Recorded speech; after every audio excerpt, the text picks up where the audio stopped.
One handful of rest is better than two fistfuls of labor. Hi, I'm Caitlin and I'm 15 years old. Hi, I'm TC and I'm 40 years old, a member at Mount Pisgah Baptist Church.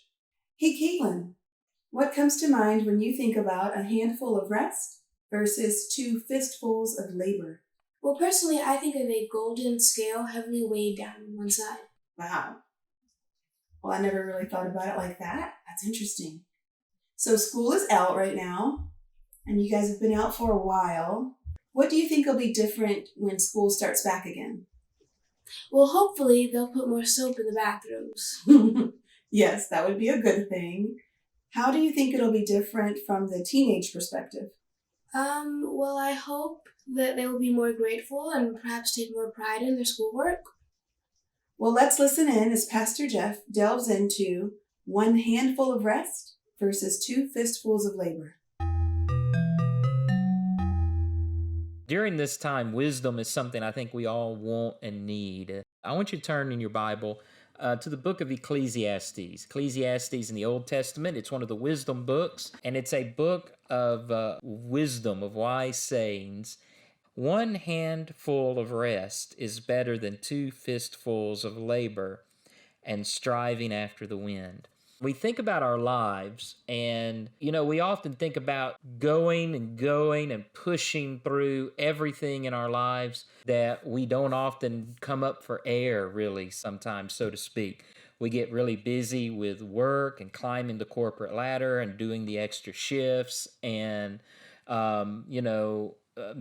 making one more sale. The author of Ecclesiastes describes that as striving after the wind. That, the wind is something you can chase, you can strive after, you can chase after. But are you ever going to catch the wind? No, of course not. You're never going to catch it. You're never going to, get ahead of the wind. This is not just related to people who are in the midst of career and family and all that. Even in retirement, people can become so busy with all of the things that they want to do in retirement that they end up doing as much, if not more, as when they were still in their working lives. They all the projects that you want to do, the things you want to learn, the people you want to see, the places you want to go, and all of that, and becomes busy. I think this is affecting all of us. When I call folks and ask, how are you doing? How are things going? Most common answer I get is, well, we're just staying at home and that's all. Going out very little. Even if you're still working, and even in some places, even if your work's increased because of the current situation, what we do outside of work has really changed a whole lot because of where we are in the current environment. And so in a way, the shelter in place and the quarantines and all that have sort of forced upon us a handful of rest and slowing us down. To use the terminology of the day, what in our life is essential and what is non-essential. Because I think that's become very clear right now. The things that are essential in our life versus things that are non-essential.